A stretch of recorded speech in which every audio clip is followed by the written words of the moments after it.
ఎన్నో తరాలుగా మన దేశంలో లోకంలో ఎన్నో ప్రార్థనలు చేశారు.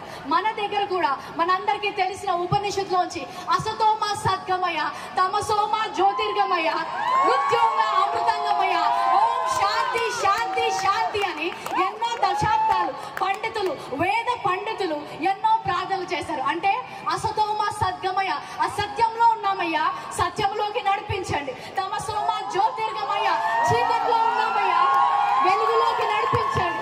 మృత్యోంగ అమృతంగమయ, మృతి చెందిన వారి వలె ఉన్నాము, జీవము లేని వారి వలె ఉన్నాము, మాకు జీవాన్ని ఇయ్యయ్యా అని ఉపనిషత్తుల్లో భారతీయ వేద పండితులు అనేక సంవత్సరాలు ప్రార్థన చేశారు.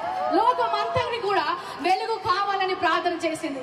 ఆ ప్రార్థనకు జవాబుగా పరలోక తండ్రి తన సొంత కుమారుడైన యేసు క్రీస్తును పంపించాడు. ఒక కారణ జన్ముడు జన్మించాడు, ఒక లోక రక్షకుడు జన్మించాడు. ఆ ప్రార్థనకు జవాబుగా పరలోకము నుంచి అద్వితీయ కుమారుడు ఈ లోకానికి వచ్చాడు. హల్లెలూయా.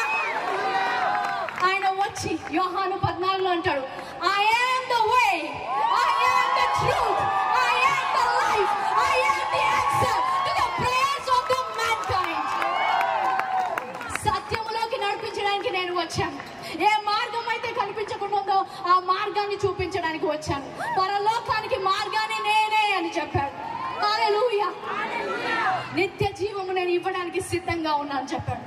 ఎప్పుడైతే ఆ సత్యము బయటికి వచ్చిందో, ఎప్పుడైతే సత్యము వింటారో అక్కడ స్వాతంత్రం ఉంటుంది. ఇక్కడ వీరందరూ ఇంత సంతోషంగా స్వాతంత్రంగా ఎందుకున్నారంటే వీరు సత్యాన్ని ఎరిగి ఉన్నారు. అదే సత్యాన్ని మేము ఎరిగి ఉన్నాము. ఈ రోజు మాకు సంతోషం ఉంది, ఎందుకంటే మాకు సత్యము తెలుసు, నిత్య జీవానికి మార్గము తెలుసు, పరలోకానికి మార్గము తెలుసు. అది యేసుక్రీస్తు ఒక్కడే. హల్లెలూయా. ఎన్నో సంవత్సరాలు సత్యము తెలియక, నా జీవితం ఏంటి, ఈ లోకము ఏంటి అని తెలియక ఆ ఆలోచనలతో డిప్రెషన్ లోకి వెళ్ళిపోయి చనిపోదాం అనుకున్న నాకు పరలోకపు తండ్రి ఈ సర్వ సత్యాన్ని తెలిసినప్పుడు నిత్య జీవమునకు వారసురాలుగా నన్ను చేశారు. హల్లెలూయా. ఈ రోజు నా మాట వింటున్న ఎవరైనా సరే, నాకు సత్యము తెలుసుకోవాలని ఉంది, నా జీవితంలో ఆ స్వాతంత్రము కావాలి, నాకు పరలోకానికి మార్గము తెలియాలి. హల్లెలూయా.